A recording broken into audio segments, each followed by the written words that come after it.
زمانے کی جو مقدار ہوتی ہے نا کم والی ہم کہتے ہیں ہفتہ، درمیان والی مہینہ اور آگے والی سال. تو یہ اگر ایک ہفتہ ہوتے تو بہت تھوڑے ہوتے، سال ہوتے تو بہت زیادہ، تو درمیانی مدت ایک مہینہ، اور وہ بھی پوری دنیا میں ایک وقت میں. اچھے عمل کے لیے وقت بھی اچھا. ایک تو یہ، اور دوسرا یہ کہ یرید اللہ بکم الیسر ولا یرید بکم العسر. اللہ تمہارے لیے آسانی چاہتا ہے، مشکل نہیں چاہتا. بے شک. اگر ہم قرآن کے اس حکم پر غور کریں تو ہم کہہ سکتے ہیں کہ ہمیں حضور صلی اللہ علیہ وسلم کی امت ہونے کی وجہ سے یہ انعام ہے ہمارے لیے، بے شک. جس کو ہم رمضان کہتے ہیں. صحیح. تو یہ اللہ تعالیٰ کی عطا. اور اس میں روزے کو عربی میں صوم کہتے ہیں، جس کی جمع سیام. تو لفظ سیام آیا ہے، اور اس کی عزت جو ہے نا اس مہینے کی، وہ بھی قرآن میں واضح ہوئی. شہر رمضان الذی انزل فیہ القرآن. صحیح. شہر عربی میں مہینے کو کہتے ہیں، جس کی جمع شہور، کہ یہ رمضان کا مہینہ جس میں قرآن نازل ہوا. تو اس مہینے کا ایک ایک لمحہ برکت ہے. ایک ایک لمحہ، خواہ میں روزے سے ہوں یا نہیں ہوں، یہ میری کمزوری ہوگی، مگر اس مہینے کا ہر لمحہ بابرکت. سبحان اللہ. ایک کالر بھی ہمارے ساتھ ہیں، کال لیتے ہیں. السلام علیکم. ہلو، السلام علیکم. محمد عابد بات کر رہا ہوں میرپور ذات کشمیر سے. جی، کون بات کر رہے ہیں؟ محمد عابد بات کر رہا ہوں میرپور ذات کشمیر سے. میں نے کوکم رانے صاحب سے بات کرنی تھی. جی جی کیجیے. مولانا صاحب السلام علیکم. وعلیکم السلام. مولانا صاحب بات یہ کرنی تھی کہ میں جب بھی وضو کرنے لگتا ہوں یا نماز پڑھنے لگتا ہوں تو میرے ذہن کے اندر، دماغ کے اندر میرے عجیب و غریب خیالات آتے ہیں. میں اس وجہ سے کتنے عرصے سے نماز نہیں شروع کر سکا. فار ایگزامپل میرا بھائی اگر باہر کسی آؤٹ آف سٹی گیا ہوا ہے تو دماغ کے اندر یہ بات ہوگی کہ ایکسیڈنٹ ہو جائے گا، کہیں اور ہو جائے گی، کوئی لڑائی ہو جائے گی، کوئی ایسی چیز میرے دماغ کے اندر. وہ پھر میں سمجھتا ہوں کہ شاید میں نماز اور وضو کے دوران میں شاید خدا کے بہت قریب ہوتا ہوں، تو شاید میری کوئی ایسی قبول نہ ہو جائے. تو مجھے ایسی چیز بتائیں کہ جس سے میں اس چیز سے چھٹکارا پا سکوں. میں دماغ کے اندر، میں نماز پڑھتے ہوئے میری سوچ وہ چیزیں میرے ذہن میں نہ آئیں. بہت شکریہ. ان کا فوری جواب میں دے دیتا ہوں کیونکہ آیا ہے سوال. بھائی، ہمیں قرآن اور حدیث یہ بتاتی ہے کہ انسان کو شیطان جو ہے وہ بہکاتا بھی ہے، ورغلاتا بھی ہے، اور اس کے ساتھ وہ ایسا بھی کرتا ہے کہ اس کی نظروں میں چیزیں سجاتا بھی ہے. تو یہ وہم جو ہو جاتا ہے نا، یہ اس کو آپ آرام سے خود قابو پا سکتے ہیں. وسوسے آنا بری بات نہیں ہے، وسوسوں میں گم ہو جانا وہ آپ کو نقصان دیتا ہے. آپ کوشش کیجئے گا کہ کچھ عرصہ جماعت کے ساتھ ایسی جگہ نماز پڑھیں جہاں کوئی اللہ والے ہوں. تو وہاں آپ کو جماعت کے ساتھ نماز پڑھنے میں ایک تو اس چیز سے فائدہ ہوگا کہ آپ اس سے نکلیں گے، دوسرا کثرت سے لا حول ولا قوت الا باللہ یہ پڑھیے گا. شکریہ. ایک اور کالر ہے ہمارے ساتھ، ان سے ابھی ان کا سوال لے لیتے ہیں. السلام علیکم. وعلیکم السلام. علامہ صاحب کو میرا بہت بہت السلام علیکم. وعلیکم السلام. علامہ صاحب سے میرا سوال ہے کہ روزہ رکھنے کے یعنی سحری بند ہونے کے بعد اگر ہمارے حلق کے اندر کوئی ذرات یا کچھ رہ جائیں اور اس کے بعد اگر ہمیں ایسا محسوس ہو کہ وہ اندر چلا گیا ہمارے، تو کیا اس سے ہمارا روزہ برقرار رہتا ہے یا پھر اس کے بعد ٹوٹ جاتا ہے؟ ایک منٹ میری بات سنیے گا. آپ نے کہا نا سحری کے بعد، ایک تو لفظ سحری نہیں ہے، سحری ہے. ہم سحری کہنے کے عادی ہو گئے. سحر کے معنی جادو کے ہوتے ہیں، سحری کے معنی سویرے کے ہوتے ہیں، صبح کے. تو لفظ سحری ہے، سحری نہیں، سحری. سحری کے بعد سونے کے بعد یا جاگتے ہوئے؟ سونے کے یا سحری بند، جیسے ہی سحری کا ٹائم ختم ہوتا ہے اس کے فوراً بعد کوئی اچھا، چیز ایسی سونے سے پہلے. جی جی بالکل. اوکے، میں اس کا جواب یہ دیتا ہوں کہ اگر کوئی ایسی چیز آپ کو محسوس ہو رہی ہے کہ منہ میں رہ گئی ہے جبکہ آپ نے اچھی طرح کلی کی تھی اور اپنی صفائی کی تھی، پھر بھی اس کی مقدار دیکھنی ہے وہ کتنی ہے. اگر وہ چھوٹے چنے سے کم ہو گئی اور خود بخود اتر گئی تو روزہ نہیں ٹوٹے گا، لیکن آپ اتاریں گے تو وہ بھلے اس سے چھوٹی ہوگی، روزہ ٹوٹ جائے گا۔ تو کوشش کیجئے گا منہ پہلے اچھی طرح صاف ہو جائے، لیکن اگر ایسا ہو جائے تو پریشان نہ ہوئیے گا۔ جی علامہ صاحب ہم یہ پوچھنا چاہیں گے جیسے شریعت میں سب سے پہلے کون سے روزے فرض ہوئے؟ اس طرح یہ ہمارے روزہ رمضان کا مہینہ ہوتا ہے، تو اس سے پہلے جو امتیں تھیں تو ان کے پاس کس طرح یہ رمضان کا مہینہ یا روزے کے جو معاملات تھے تو کیسے تھے، تو اس کے اوپر کچھ؟ آپ کی جتنی بات میں سمجھا ہوں وہ یہ کہ ابتدا میں روزے کب ہوئے؟ حضرت آدم علیہ السلام پہلے انسان ہیں جو زمین پر آئے، ان کی اولاد بنی آدم سب کے سب قیامت تک، ٹھیک ہے۔ ابتدا میں چونکہ انسانی سلسلہ کم تھا اس لیے احکام بھی کم تھے، پھر یہ بڑھتے گئے۔ حضرت آدم علیہ السلام نے روزے رکھے، یہ روایتوں میں ملتا ہے، لیکن وہ ایسے مسائل نہیں ہیں کہ ہمارے لیے حجت ہوں، کیونکہ اگر کوئی چیز قرآن اور حدیث سے ہمارے سامنے اوتھینٹک چینل کے یا ٹرانسمیشن کے ذریعے نہیں ہے تو باقی جتنی روایات ہیں وہ ہمارے لیے ایک تاریخ ہے، ہمارا ان پر عقیدہ نہیں ہوگا، معلومات ہوگی، ہم اس پہ اس حد تک کہ وہ قرآن اور حدیث سے نہ ٹکرائیں۔ ایام بیز یہ 13، 14، 15 یہ 3 روزے جو ہوتے ہیں یہ شروع میں رکھے گئے، پھر عاشورے کا روزہ آیا۔ اس حوالے سے اور بھی روزے مختلف جو مثلا حضرت موسیٰ علیہ السلام خود روزے رکھا کرتے تھے جب کوہ طور پر جایا کرتے تھے، لیکن ہم پر یہ مہربانی ہوئی ہے کہ ہمیں رمضان ملا ہے۔ اچھا، اس میں مساوات، مثلا ہندوؤں کے ہاں صرف برہمن روزہ رکھتے ہیں، یہودیوں کے ہاں ہفتے بھر کا روزہ، پارسیوں کے ہاں صرف ان کا پیشوا رکھے گا، دوسرے نہیں رکھیں گے۔ اسی طرح اور بھی لوگوں میں، لیکن مثلا چائنیز میں ہے، وہاں کہیں عورتوں کا ہی ہے، صرف مردوں کا نہیں، اور کہیں مردوں کا ہے عورتوں کا نہیں۔ یہ اسلام میں مساوات ہے، امیر ہو، غریب ہو، بادشاہ ہو، فقیر ہو، یہاں کا ہو یا کسی اور بر اعظم کا ہو، ایک ہی مہینہ ہے، سب پر روزے ہیں، سوائے کوئی شرعی عذر ہو تو پھر نہیں۔ علامہ صاحب میں پوچھنا چاہوں گی سوال، حضرت ابراہیم علیہ السلام سے اللہ رب العزت ارشاد فرماتے ہیں کہ میں علیم ہوں اور علیم کو دوست رکھتا ہوں، یعنی علم میری صفت ہے اور جس کے پاس بھی یہ علم کی صفت ہوگی تو وہ میرا دوست ہے۔ تو کیا اس طرح سے ہم یہ کہہ سکتے ہیں کہ وہ شخص جو روزہ رکھتا ہے وہ بھی اللہ کا دوست ہے، کیونکہ وہ ویسا ہی ایک فعل کر رہا ہے جو کہ اللہ رب العزت خود بھی یعنی نہ کھاتے ہیں نہ پیتے ہیں، تو وہ گویا شریک ہو رہا ہے اللہ تعالیٰ کی اس صفت میں، تو کیا وہ دوست کہلائے گا اللہ تعالیٰ؟ لفظ شریک تو اللہ کے حوالے سے ہم کہہ ہی نہیں سکتے، سوچ بھی نہیں سکتے کہ کوئی اللہ میں کسی طرح شریک ہو سکتا ہے، یہ تو ہمارے گنجائش ہی نہیں ہے۔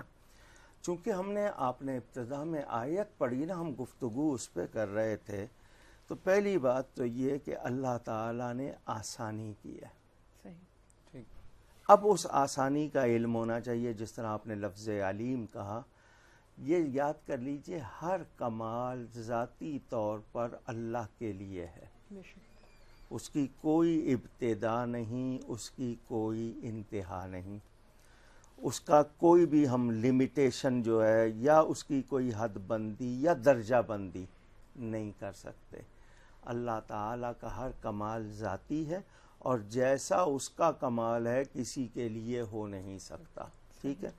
مخلوق میں اللہ تعالیٰ نے عالم بنائے، مثلا نبیوں کے لیے فرمایا وَكُلًّا آتَيْنَاهُ حُكْمًا وَعِلْمًا، ہم نے ان سب کو حکم اور علم عطا کیا۔ میرے پیارے نبی پاک صلی اللہ علیہ وسلم کے لیے فرمایا وَعَلَّمَكَ مَا لَمْ تَكُنْ تَعْلَمْ، آپ جو نہیں جانتے تھے ہم نے آپ کو سکھا دیا۔ اب یہ جو لفظ جو ہے یہ تو لامتناہی بھی ہے اور عام بھی ہے، یعنی اس کی کوئی لمٹ نہیں ہو سکتی۔ پھر انسان کے لیے جو پہلی صورت ہے جو نازل ہوئی، پہلی وحی، اقرأ بسم ربک الذی خلق، آگے اگر آپ پڑھیں گے تو اس میں بھی علم الانسان ما لم یعلم، تو علمہ البیان بھی وہاں آپ سورہ رحمان میں پڑھتے ہیں۔ تو انسان کو عزت ہی 2 وجہ سے ہے، علم اور تقوی۔ تو اب یہ کہیں گے کہ یہ اللہ کی اس صفت کا مظہر ہے، صحیح شریک نہیں۔ صحیح مثلا جلوہ کسی چیز سے ظاہر ہونا تو اس کو ہم مظہر کہتے ہیں۔ تو ہاں یہ عالم اللہ کی صفت علیم کے مظاہر ہیں، شریک کا لفظ تو سوچا بھی نہیں جا سکتا۔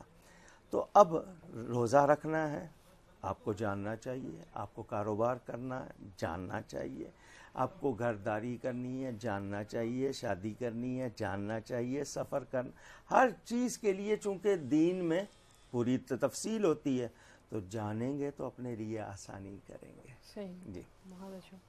جی علامہ آپ صاحب اگر ہم روزے کی سنتیں اور مستحبات کا ذکر کریں تو اس کے لیے روزے میں کیا سنتیں ہیں اور کیا مستحبات ہیں؟ لفظ سنت کے معنی اور مستحب کے معنی جب تک واضح نہیں ہوں گے یہ بات نہیں ہو سکتی۔ پہلی بات تو یہ کہ روزہ، یہ ہمارے ہاں اردو میں بولا جاتا ہے، فاسٹ انگلش والے کہتے ہیں، صوم میں نے بتایا عربی میں کہتے ہیں۔ سنت نبی کریم صلی اللہ علیہ وسلم کا طریقہ، ان کے سامنے کیا گیا عمل یا ان کے صحابہ کرام، کیونکہ علیکم بسنتی و سنت الخلفاء الراشدین، حضور صلی اللہ علیہ وسلم کا ارشاد کہ تم پر میرا طریقہ اور میرے خلفاء راشدین کا طریقہ لازم۔ مستحبات، یہ اس کے معنی پسندیدہ، یہ مکروہ کی ضد ہے، اس کی ضد مکروہ ناپسندیدہ، تو مستحب کے معنی پسندیدہ۔ مثلا ایک چیز میں ایک ہوتی ہے کوالٹی، مثال کے طور پر میں نے داڑھی رکھی تو ایک ہے داڑھی کا ہونا جو قریب بواجب ہے، ہر مسلمان کو رکھنی چاہیے۔ اب یہ کہ اس کی مقدار، تو کہتے ہیں نا یہاں چن پر آپ 4 انگلیاں رکھیں، یہاں پر چن پر تو اتنی یہ مقدار لازمی۔ اگر میں اس کو تھوڑا سا اور بڑا کرتا ہوں، سجاتا ہوں، تو اس کو مستحب کہیں گے کہ یہ پسندیدہ ہے، اور اگر اس کی ایسی حیت بنا لیتا ہوں کہ لوگ دیکھ کے مذاق اڑائیں تو وہ مکروہ ہوگی، ناپسندیدہ ہوگی۔ تو اس میں روزے میں بہت سے کام ایسے ہیں، مثلا سب سے پہلی بنیاد کہ یہ فرض ہے۔ ٹھیک، ہر وہ شخص جس پہ کوئی شرعی عذر نہیں ہے، مطلب وہ ایسی حالت میں نہیں ہے کہ مجبوری ہو، ورنہ اس نے رکھنا، یہ فرض ہے۔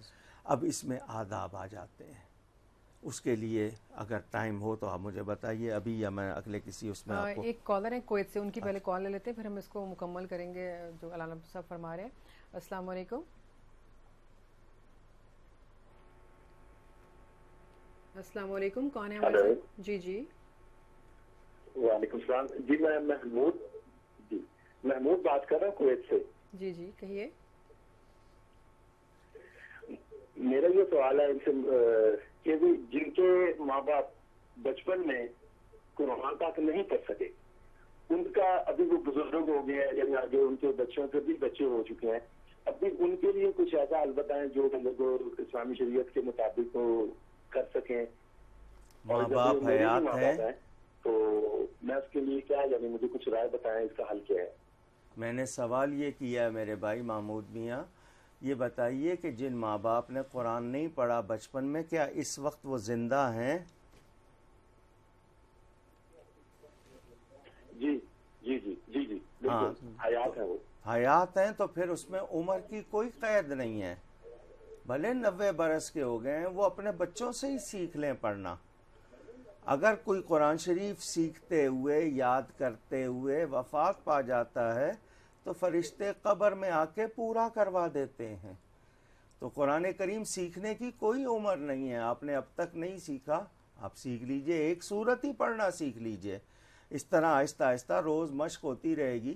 تو ان سے کہیں وہ سیکھیں، شرمائیں نہیں، یہ نہ سمجھیں کہ اب میری عمر 90 برس ہو گئی ہے یا 80 برس ہو گئی ہے تو اب کیا کروں گا، وہ سیکھیں، تو اس سے ان کو بھی فائدہ ہوگا، سکھانے والے کو بھی فائدہ ہوگا۔ جی علامہ صاحب آپ جو بتا رہے تھے۔ جی میں صرف اتنا اس میں بتانا چاہ رہا ہوں وہ گفتگو کے روانی میں کہ ہم لوگوں نے کوشش کی تھی بہت زیادہ اپنے مزاج کے مطابق کہ دین کو اپنی طبیعت میں ڈھال لیں، صحیح۔ اپنے مرضی کے لیے جو بھی ہمیں راہیں ملتی ہیں وہ کر لیں. ہمیں اللہ پر یقین کیوں نہیں ہے کہ وہ ہمارے لیے آسانی ہی کر رہا ہے. اب پہلے 24 گھنٹے کا روزہ یا مسلسل وہ جو میں نے آپ کو بتایا کچھ لوگوں میں تھے 24 گھنٹے سے نہیں ہفتے بھر کا روزہ, تو یہ ایک طرح سے اپنے لیے موت کا سامان. ہمارے لیے اللہ تعالیٰ نے بہت آسانی فرمائی. ایک بات. دوسری بات یہ فرمایا کہ سفر میں ہو. اب سفر بھلے سے کتنا آرام دہ ہو. اس زمانے کا سفر پیدل تھا, اونٹ گھوڑوں پر تھا, صحرا میں تھا. اب بھلے سے آپ ایئر کنڈیشن ٹریول کر رہے ہیں ایروپلین میں یا کسی ٹرین میں یا کار میں, حکم وہی ہے کہ تم سفر میں ہو روزہ چھوڑ سکتے ہو, مگر ساتھ ہی فرمایا وان تصوموا خیر لکم, اگر رکھ لو تو تمہارے لیے بہتر ہے. کیوں؟ اب اس کے لیے میں ایک حدیث سنا دوں, یہ تمام میرے ناظرین سن لیں کہ اگر رمضان کا ایک روزہ بغیر وجہ کے چھوڑ دیا, ایک روزہ آپ نے باقی 29 رکھے, صرف ایک روزہ بغیر وجہ کے چھوڑ دیا, اس کے بدل میں ساری زندگی روزے رکھیں گے وہ بدل نہیں ہو سکتا. کیوں؟ کہ جو رمضان کی فضیلت ہے وہ نہیں ملے گی. اگلے سال آئے گا رمضان, آپ کے فرض روزے ہوں گے, وہ جو ایک روزہ چھوڑا اس کے لیے کون سا رمضان لائیں گے آپ؟ تو یاد رہے کہ ہمیں قدر کرنی ہے, بہت کوشش کرنی ہے کہ اس مہمان کو بہت ہی پذیرائی دیں اور اپنے لیے کہ بھلائی ہماری ہے. اور ابھی وقت ہوا ایک چھوٹی سی بریک کا, مختصر سی بریک لے کر واپس آتے ہیں. ہمیں یقین ہے کہ آپ ہمارے ساتھ رہیں گے.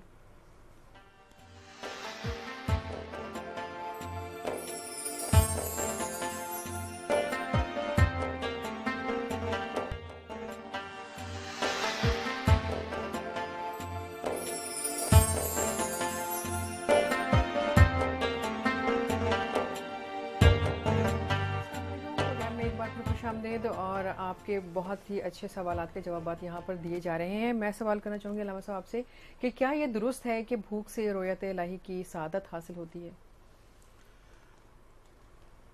رؤیت کے معنی دیکھنا, دیدار. اللہ تعالی کو دیکھا جا سکتا ہے. کون دیکھ سکتا ہے؟ جس کو اللہ تعالی دکھانا چاہے. کوئی خود سے نہیں محنت کر سکتا, یہ اللہ تعالیٰ کی عطا پر ہے. معراج شریف کا واقعہ پورا اس کی ایک تفصیل ہے اور قرآن میں اس کا بیان بھی ہے. اگر ہم اس پہ غور کریں تو بھوک اصل بنیادی چیز نہیں ہے بلکہ روزہ ہے. تو روزے کی حالت میں بھی چونکہ ہم کھانے پینے سے رک جاتے ہیں اور معدہ خالی ہوتا ہے تو ایک خاص کیفیت آپ پر آتی ہے. یہ آپ کے ایمان کے لیے ایک بہت اچھا مرحلہ ہوتا ہے کہ آپ بہت کچھ سیکھتے بھی ہیں.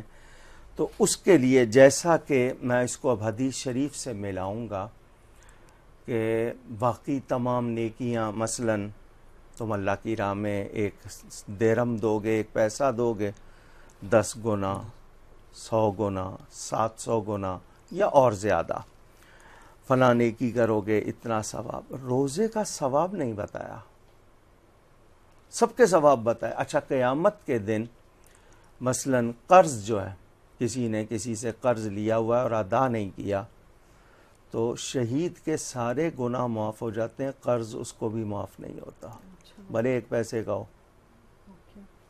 اور اس میں جس کو 3 پیسے اس زمانے میں کہتے تھے, آج کل شاید مشکل سے 50 روپے بنیں گے, اگر اتنے کسی کے مارے ہوئے ہیں تو اس کے بدلے میں 700 نمازیں دینی پڑیں گی. یہ ہم لوگ سوچتے بھی نہیں ہیں.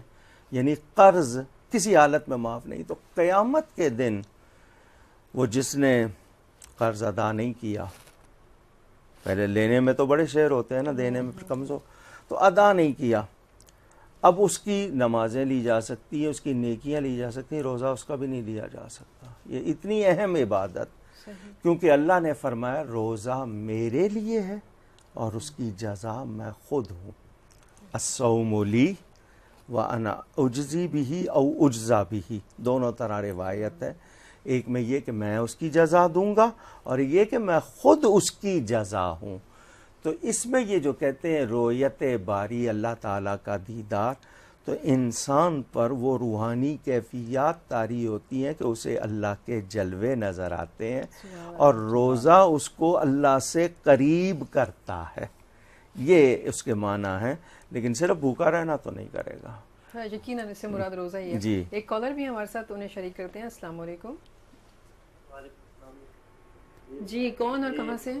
جی میں محمد عثمان کراچی سے بول رہا ہوں۔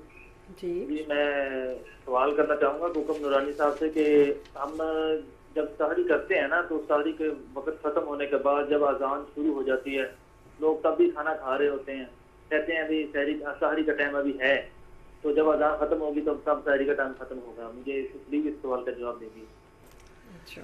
قرآن کریم میں میرے بھائی اس کے لیے وہ خیط الابید اور خیط الاسود آپ نے پڑھا ہوگا، وہ زمانہ تھا، گھڑیاں نہیں تھی اس طرح کی بنی ہوئی، آپ کے لیے یہ سہولتیں نہیں تھیں، کیمرے نہیں تھے آپ کے ہاں، محکمے نہیں تھے جو آپ کے لیے آسانیاں کرتے، آپ کو خود محنت کرنی ہوتی تھی، ہمیں اتنی آسانیاں اور پھر ہم فائدہ نہیں اٹھانا چاہتے۔ تو اس میں اب یہ ہے کہ صبح صادق سے غروب آفتاب تک، یہ ہے نا روزے کی ڈیوریشن، اس کے لیے علم التوقیت ایجاد ہوا، وقت کا علم، سطح دیکھی جاتی ہے، زاویے دیکھے جاتے ہیں، بلندی، طول و عرض جس کو کہتے ہیں، لمبائی چوڑائی، یہ باقاعدہ ایک علم ہے جس سے آپ سمت نکالیں گے، قبلے کی سمت نکالیں گے، کوئی اور سمت معلوم کرنی ہے، اور ساتھ میں وقت طے کریں گے۔ تو اب بلڈنگ، سب سے اونچی بلڈنگ اس شہر میں کون سی ہے، سب سے نیچی جگہ کون سی ہے، کس جگہ پر جا کر ٹیلے ہیں، یہ بہت اہم مسئلہ ہے، یہ آج کل ہر ایک کے بس کی بات نہیں۔ اس حوالے سے آپ کو معلوم ہوگا کیلنڈر جو مذہبی کچھ ہیں، اور وہ بھی سب نہیں ہیں سوائے ایک دو کے، کوئی نہیں جانتا، خاص طور پر دعوت اسلامی والوں نے اس پر بڑا کام کیا ہے، ان کا شکریہ ادا کرنا چاہیے کہ انہوں نے ایسا بنا دیا کہ ہم سب کے لیے پورے ملک میں آسانی، بلکہ بیرون ملک بھی۔ تو وہ کیلنڈر مل جائیں گے آپ کو، یا پھر آپ خود تسلی کریں روزے کے ختم ہونے کے بھی اور شروع ہونے کے بھی۔ جب صبح صادق ہوتی ہے، سحری کا وقت ختم ہو جاتا ہے، تب اذان ہوتی ہے، وہ اذان شروع ہوتی ہے سحری کا وقت ختم ہونے پر۔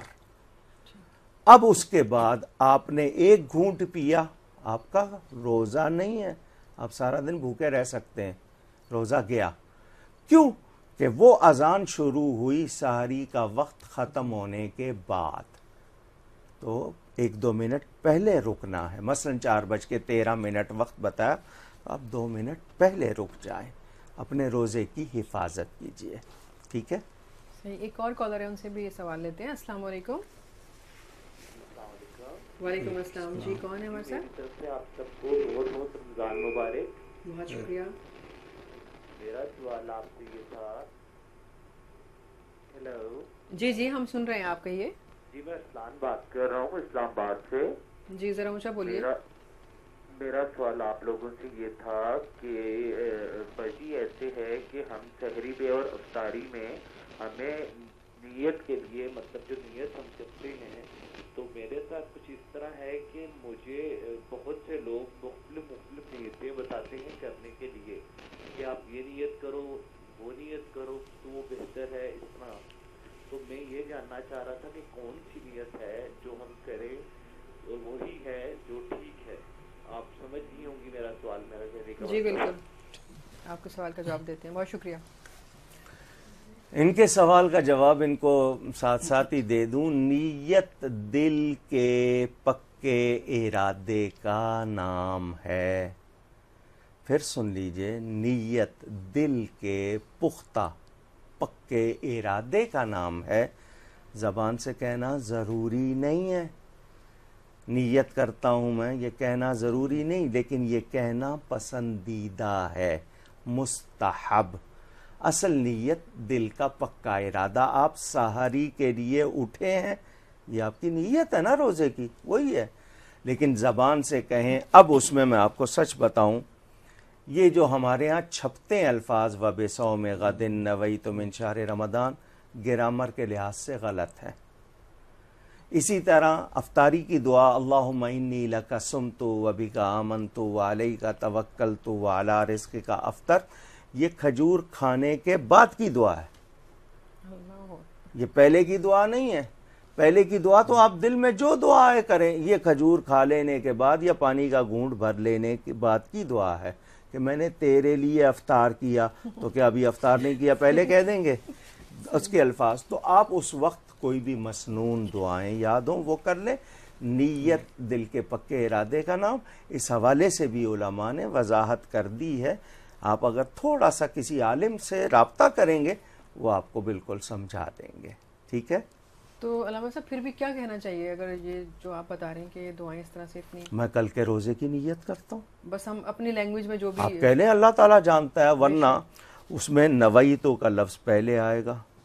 اچھا واو جو لگا ہوا ہے وبصوم، وہ کیوں لگا ہوا ہے؟ بصوم غدن تو ہو سکتا ہے. تو نویتو اگر آج کے روزے کی نیت صبح اٹھنے کے بعد یعنی فجر کے بعد کر رہے ہیں تو نویتو ان اصوم ھذا الیوم ہو جائے گا. تو اردو میں بھی کہہ سکتے ہیں، ورنہ آپ کے دل کے ارادے کا نام ہی وہ جو ہے وہ نیت ہے. تو سیکھنا چاہیے نا. بالکل. اسکول میں جاتے ہیں ہم ڈیفینیشن سیکھتے ہیں، ہر ایک الفابیٹ ہے اس کی ہمیں ایکسنٹ بھی بتائی جاتی ہے، اس کا ساؤنڈ بھی بتایا جاتا ہے، اور باقاعدہ اگر میں غلط بول دوں تو کریکٹ کیا جاتا ہے. ایسے نہیں ایسے ہے. تو حالانکہ نہ وہ میرے باپ کی زبان ہے نہ میرے ماں کی زبان ہے، نہ ہی مجھے اس کو جنت میں بولنا ہے، لیکن ہم وہاں تو بہت احتیاط کرتے ہیں اور جہاں احتیاط کرنی چاہیے وہاں نہیں کرتے. تو یہ سیکھنا چاہیے تھوڑا سا. اب میں اس میں اگر صرف سکھانے لگوں گا نا ایک ایک لفظ بتاؤں گا تو لوگ کہیں گے کہ جی پروگرام کی نوعیت بدل دی.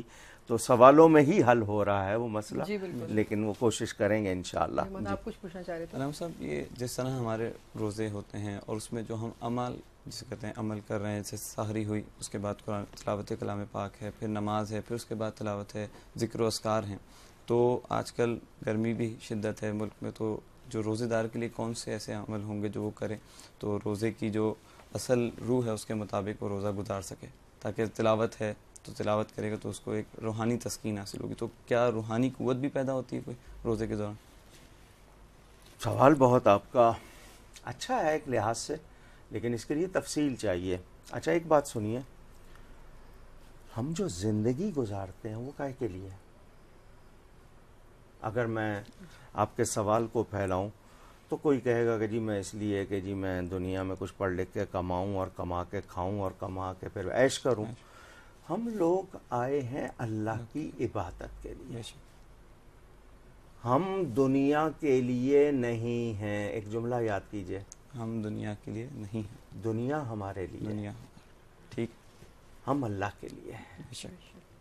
دنیا ہمارے لیے، ہم دنیا کے لیے نہیں. اگر یہ آپ کا میسج آپ کے ذہن میں بیٹھ جائے نا بہت آسانی ہو جائے گی.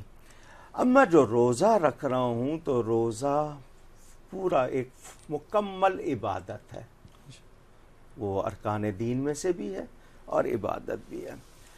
میں اس میں سو بھی جاتا ہوں وہ بھی عبادت ہے. سبحان کہ میں تھوڑی مجھے گرمی ہے یا تکلیف ہے میں نے نیند کی ہے، نماز نہ چھوڑوں، روزہ رکھا، روزے کا حق پہچانوں. آنکھ سے غلط چیز کو دیکھوں نہیں، کان سے غلط چیز کو سنوں نہیں، زبان سے غلط لفظ بولوں نہیں، ہاتھ سے غلط چیز چھوؤں نہیں، پاؤں سے غلط چیز کی طرف جاؤں نہیں. میں اپنے اوپر نظر رکھتے ہوئے اللہ کی رضا کے لیے ایسا روزہ رکھتا ہوں تو یہ ایسا روزہ میرے گزشتہ کے گناہ معاف کرا دیتا ہے، بھلے وہ پہاڑوں کے برابر ہوں. اندازہ کیجئے. تو روزے میں ہوتی ہی روحانی تسکین، کیونکہ لعلکم تتقون. تقویٰ کیا ہے؟ تقویٰ کے دو معنی، اللہ سے ڈرنا، گناہوں سے بچنا. کہیں اس کے معنی بچنے کے ہیں، کہیں اس کے معنی ڈرنے کے ہیں. تو یہ ڈر اور بچنا کائے کے لیے؟ روحانیت حاصل کرنے کے لیے. کیوں؟ آپ دونوں ماشاءاللہ بڑے سمجھدار، پڑھے لکھے، مجھ سے زیادہ جانتے ہوں گے. مجھے یہ بتائیں موت کس کو آئے گی؟ نفس کو. کسے آئے گی موت؟ نفس کو. روح کو تو موت آتی نہیں. تو جب ہم نفس پر قابو پا لیتے ہیں تو وہ تو پہلے ہی ہمارے قابو میں آ گیا. اب موت کس کو آنی ہے؟ اسی کو آنی ہے، اس کو ہم نے پہلے ہی قابو کر دیا ہے، تو ہم سراپا روح بن جاتے ہیں. تو وہ روحانی قوت کیا مطلب اس سے یہ نہیں ہے کہ آپ آسمان توڑ لیں اور وہ کر لیں. آپ کے اندر یہ کمال ہو کہ آپ پھر اللہ تعالیٰ کا قرب محسوس کریں گے.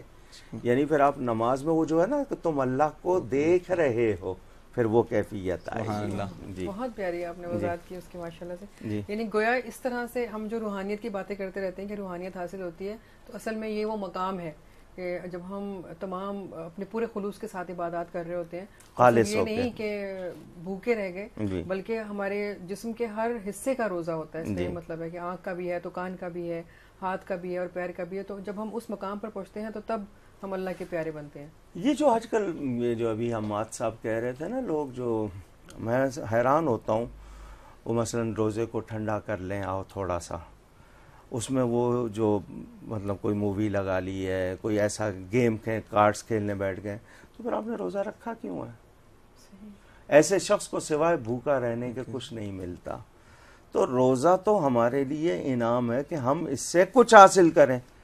تو جب ہم حاصل نہیں کر رہے تو بھوکے کیوں رہ رہے ہیں پھر؟ ویسے آپ نے بڑا اچھا پوائنٹ علامہ صاحب اٹھایا. اکثر بچے یہ بات کہتے ہیں جب روزہ رکھتے ہیں کہ جی دن بہت طویل لگ رہا ہے، تو کیا ہم کوئی ویڈیو گیم کھیل لیں؟ اچھا اگر ہم ویڈیو گیم کھیلیں گے تو اس میں تو چونکہ میوزک نہیں ہے، تو کیا اس کی اجازت ہے؟ یا اسی طرح وہ موبائل پہ کچھ گیمز آج کل بچے بہت کھیل رہے ہوتے ہیں، تو وہ اس کے بارے میں بھی پوچھتے ہیں. تو بڑے اچھا ہے کہ اگر آپ اس کی تھوڑی سی اور وضاحت کرتے ہیں. میں یوں کہوں گا کہ کھیل، میں تفریح کو منع نہیں کرتا. کھیل سے مراد وہ کھیل جس سے جسم کی نشو و نما ہو یا ذہنی انسان کی کوئی بالیدگی بڑھے. مثلا تیراکی سکھائی، جسم مضبوط ہو، گھڑ دوڑ سکھائی، تیر اندازی، یہ ہمارے سکھایا گیا ہے مجاہد بننے کے لیے. اسلام یہ چاہتا ہے کہ ہماری صحت یعنی جسمانی صحت بھی اچھی ہو، روحانی بھی اچھی ہو. ہمیں جو میں جملے کہہ رہا ہوں توجہ سے سن لیجئے، ہمیں وقت ضائع کرنے کی تعلیم نہیں دی گئی. اگر کسی چیز سے ہم کچھ سیکھ نہیں رہے تو پھر ہم وقت ضائع کر رہے ہیں. مثلا میں ایسا گیم کھیل رہا ہوں کہ اس میں کچھ حاصل نہیں ہے مجھے، نہ مجھے انعام ملنا ہے. اچھا، بچوں کے اندر ان گیمز کے ساتھ ایک نفسیاتی کیفیت پیدا کی جاتی ہے. کہیں تو وہ انفیریورٹی کمپلیکس میں اور کہیں سپیریورٹی کمپلیکس میں مبتلا ہو جاتے ہیں. برتری کا احساس یا کمتری کا احساس، یا ان میں ایک وہ الوف رہنا، یعنی وہ پھر لوگوں کے ساتھ مکس نہیں ہوتے، اپنے ہم جولیوں کے ساتھ کھیلتے نہیں ہیں. ماں باپ کو بھی پتہ نہیں منت کر کے بلانا پڑتا ہے کھانے کے لیے.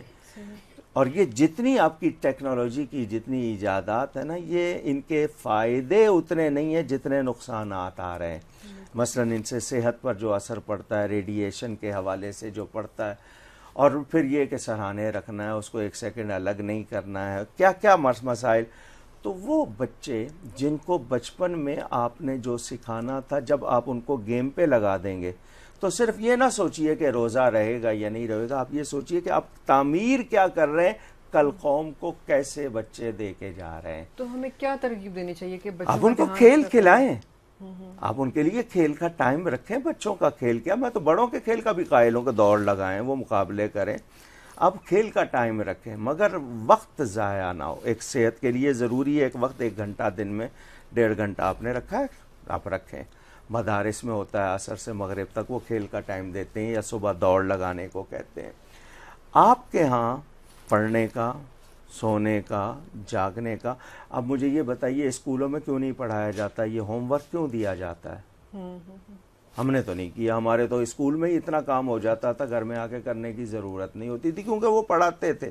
آج کل صرف وہ لکھوا دیتے ہیں، یہ کر لینا یہ کر لینا. تو بچوں سے زیادہ ماں باپ لگے ہوتے ہیں ان کے ساتھ، اور بستے بڑے کیے ہوئے کیونکہ ان کو تنخواہ مل جاتی ہے، انہیں کیا ضرورت ہے کرنے کی. تو ہمارے ہاں تربیت اور ماحول اور معاشرہ جو ہے نا، اس کا مزاج بدل گیا. آپ بچے کی تعمیر کریں. مجھے نہیں پتا یہ جو اس طرح کے گیم ہے اس کو کیا دیں گے اور وہ کل کیا کرے گا. تو روزے کا مفہوم اگر اسے سمجھائیں گے، ہم بتائیں گے کہ روزہ کیا ہوتا ہے، اس میں ہم نے کیا کرنا ہے، تو وہ بھی سمجھے گا اور یقیناً وہ ان چیزوں میں وقت نہیں گزارے گا. لیکن ایسا گیم کھیل رہا ہے تو وہ صرف ٹھیک ہے اس نے تفریح کی ہے، روزہ نہیں ٹوٹے گا، مگر وہ اسی میں ہی انوالو رہ رہا ہے، نماز اور دوسری چیزوں کا خیال نہیں ہے، تو ثواب سے خالی ہے. پھر صرف وہی بھوکے رہنے والی بات آتی ہے. صحیح. علامہ صاحب آپ نے فرمایا جیسے کہ ہمیں روحانی فوائد ہوتے ہیں, ہمیں جسمانی فوائد ہیں روزے کے, ہمیں ایمانی فوائد کیا حاصل ہوتے ہیں روزے سے؟ اب مجھے یہ بتائیے کہ جب آپ کا روزہ ہوتا ہے, آپ بند کمرے میں ہیں, کوئی دوسرا آدمی دیکھنے والا نہیں ہے, صحیح. پانی آپ کے سامنے ہے, آپ اگر پی لیں تو کوئی دوسرا آدمی دیکھے گا؟ نہیں. کیوں نہیں پیتے آپ؟ اللہ کے در سے. آپ نے جس کے لیے روزہ رکھا ہے وہ اللہ دیکھ رہا ہے. بے شک. صرف یہی نا.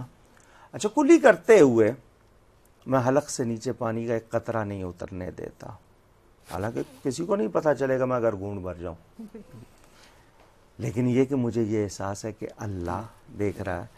تو جس اللہ کے لیے میں نے روزہ رکھا وہ دیکھ رہا ہے. میرا سوال آپ سب سے یہ ہے کہ کیا اللہ صرف رمضان میں دیکھتا ہے؟ تو یہ ایمانی فائدہ آپ کا, ایک اللہ پر ایمان مضبوط ہو رہا ہے. ایک دوسری بات یہ کہ مجھے اپنے ارد گرد جو تقاضے ہیں میرے ایمان کے, مجھے بھوک میں تکلیف کا احساس ہوا کہ بھوکے پر کیا گزرتی ہے. مجھے پیاس کی شدت میں اندازہ ہوا جب پیاس لگتی ہے تو کیا حال ہوتا ہے. تو میرا ایمانی تقاضا ہے کہ میں دوسروں کے کام آؤں, میں ان لوگوں کو جن کو سہولتیں میسر نہیں ہیں ان کو پہنچاؤں. ہمارے ہاں تو پانی بند کیا جاتا ہے, اس کو مہنگا کیا جاتا ہے, حالانکہ بیع الماء کے بارے میں حدیثیں موجود ہیں. تو ہم تو الٹا یہ کام کرتے ہیں کہ بجائے کسی کو پہنچانے کے. میں نے حدیث شریف پڑھی تھی, میں آپ سب سے شیئر کرنا چاہتا ہوں. شیئر کرنے کا لفظ آپ لوگوں نے نکال لیا ہے, میں بھی وہی کہہ رہا ہوں, یعنی آپ تک پہنچانا چاہتا ہوں. حدیث رسول ہے اور ارشادات کے جس کے گناہ بہت زیادہ ہو جائیں, بھلے سمندر کی جھاگ کے برابر نہیں, سمندر کے پانی کے برابر گناہ ہو جائیں, اس کو چاہیے لوگوں کو پانی پلائے. سبحان اللہ. فسقل ماء علی الماء, پانی پر پانی پلائے, یعنی پانی اتنا عام کر دے کہ تکلیف نہ رہے, اس کے جتنے گناہ ہیں معاف ہو جائیں گے. سبحان اللہ. بہت پیاری بات ہے. آج کل پانی بند کیا جا رہا ہے. تو یہ ایک ایمانی تقاضا, دوسروں کا احساس. پھر ملت میں ایک وحدت کا احساس ہے. مجھے ٹائم بچانے کی ترغیب مل رہی ہے, میں مسجد میں جا رہا ہوں پابندی سے, مجھے یہ سکھایا جا رہا ہے. تو یہ ہمارے ہاں جتنے بھی آپ دیکھیں گے کہ ایمانی تقاضے وہ روزے دار رمضان میں خود بخود کرنے جا رہا ہوتا ہے, یعنی اس کو کہا نہیں جاتا لیکن وہ ایک طرح کرنے لگ جاتا ہے. تو یہ اس کے ایمانی فائدے. پھر سب سے بڑی چیز یہ کہ اس کا پورا وقت جتنا عبادت میں گزرتا ہے وہ اس کے کتنے گناہوں کا کفارہ بن جاتا ہے. کفارہ کا مطلب مٹانے والا. تو ہماری کتنی صفائی ہوتی ہے, اور یہ روح کو اجلا کرنے کے لیے لعلکم تتقون ہے. اس کا میں مفہوم آپ سے دوبارہ پوچھوں گی. کالر بڑی دیر سے ہولڈ کیے ہیں, ان کے سوال کے بعد. جی السلام علیکم, کون ہے ہمارے ساتھ؟ السلام علیکم جی, میں علی رضا عرض کر رہا ہوں کراچی. جی جی. میرا ڈاکٹر علامہ کوکب نورانی صاحب کو السلام علیکم. وعلیکم السلام. علامہ صاحب, آپ سے میں دو مختصر سے سوالات تھے. ایک تو یہ کہ اگر میں لاہور سے کراچی بائی ایئر ٹریول کر رہا ہوں تو لاہور کا مقامی وقت کے حساب سے افطار کا وقت کچھ الگ ہوتا ہے اور کراچی کے حساب سے مختلف ہو جاتا ہے. تو میں اگر درمیان میں ہوں اور افطار کا وقت آتا ہے تو مجھے کس وقت کے حساب سے افطار صحیح میرے لیے ہوگی کرنا, یعنی لاہور کے وقت کے حساب سے یا کراچی کے افطار کے وقت کے حساب سے؟ اس کا جواب پہلے سن لیں, نکل جانے سے پہلے آپ سن لیں, پھر اگلا سوال. آپ اس وقت اگر ایروپلین میں ہیں, ہوائی جہاز میں ہیں, اور وہ سطح سمندر سے سطح زمین سے بلند ہیں, تو آپ کو سورج نظر آ رہا ہوگا. اس کو رائی کہتے ہیں, رے الف حمزہ یہ رائی, یعنی آپ دیکھنے والے ہیں. آپ اس وقت سورج کو, جب آپ کو سورج نظر آ رہا ہے پھر آپ کیسے روزہ کھول سکتے ہیں؟ مثال کے طور پر آپ کراچی سے ٹیک آف کیا ایروپلین نے, ہوائی جہاز نے,